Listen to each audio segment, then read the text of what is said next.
Sejam bem-vindos à Airplace Interiores. Vamos falar sobre alguns erros comuns em design, arquitetura, que pelo menos não funcionam para mim e que por norma eu não utilizo nos meus projetos. São basicamente certos erros cometidos por arquitetos, designers, que normalmente é muito visto porque visualmente é muito bonito, é muito estético e às vezes as pessoas não percebem como é que isso pode virar um erro ou até um problema no dia a dia. O primeiro erro comum, vê-se muito em cozinhas principalmente, é o chamado sistema de toque. Podemos também dizer no outro termo push to open. Isto vê-se muito em módulos de cozinha. As pessoas normalmente que desejam um design de uma cozinha assim mais clean, sem puxadores, optam muito por este tipo de sistema de toque, ou seja, com um simples clique a porta ou a gaveta acaba por abrir. Lamento informar, eu sei que isto visualmente é muito bonito, mas não tem funcionalidade nenhuma. A cozinha é um sítio onde estamos constantemente a mexer. Pode fazer com que a própria pessoa gaste muito rapidamente a utilização dos toques.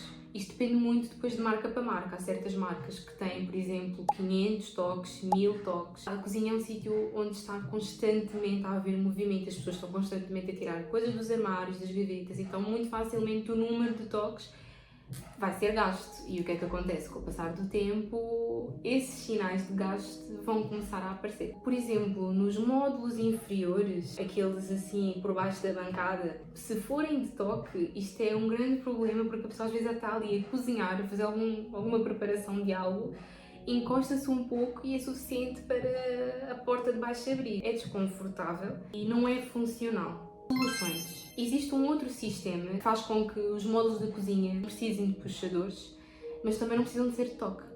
É um sistema que se chama porta com pega oculta, invisível. É uma porta que acaba por ter uma abertura invisível para que a pessoa consiga colocar a mão e facilmente abrir. E agora vocês dizem, mas eu, por exemplo, adoro este tipo de móveis de toque e gostaria muito de ter em casa. Qual é que é a solução? Opta por um móvel que não vá ter tanta utilização.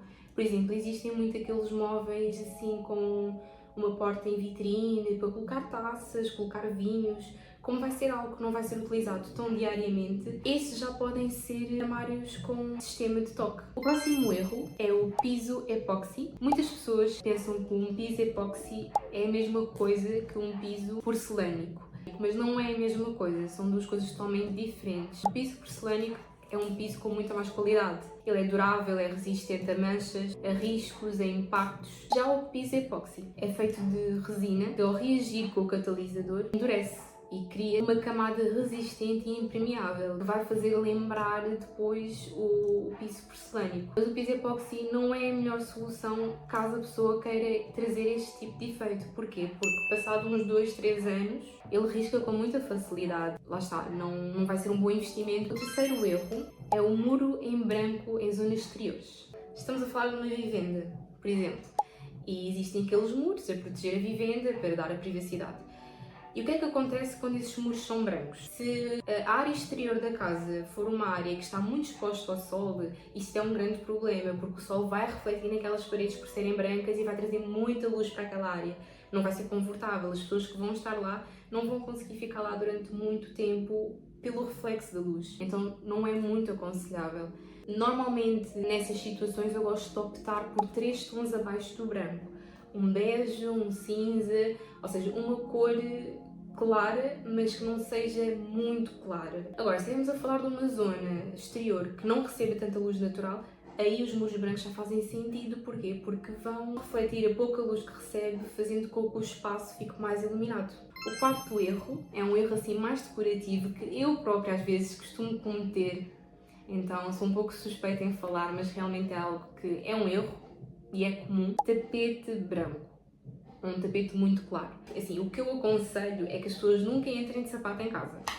Independentemente de se o tapete é claro, se é escuro. Mas no caso de um tapete ser um tapete branco ou muito claro, ele com o passar do tempo vai ganhar muita sujidade, não vai ficar bonito visualmente e a pessoa tem que estar sempre a lavar, o próprio material do tapete acaba por ficar um pouco mais gasto. Em vez de optar por um tapete que seja muito clarinho, opta por um tapete assim mais escuro. Em termos decorativos, faz um jogo engraçado de cores, de destaque. Podemos jogar com algum tipo de mobiliário mais soft, mais neutro, e depois ter ali um tapete assim mais escuro, para dar assim um destaque. O próximo erro são painéis em MDF, sem proteção, em zonas úmidas.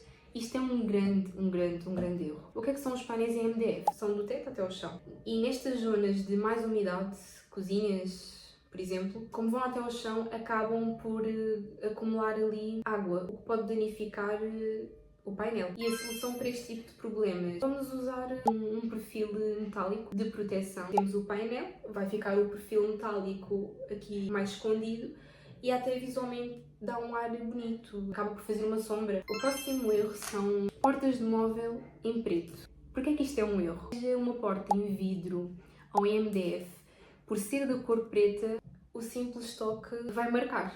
Independentemente do tipo de material que estamos a usar, aquilo marca. É verdade, a pessoa pode sempre passar um paninho, mas vai marcar, é preto, marca muito facilmente. E qual é a solução nestes casos? Há pessoas que, mas eu gosto tanto de móveis pretos, eu queria mesmo muito que os meus módulos de cozinha fossem pretos. Vamos pôr puxadores, existem puxadores muito bonitos.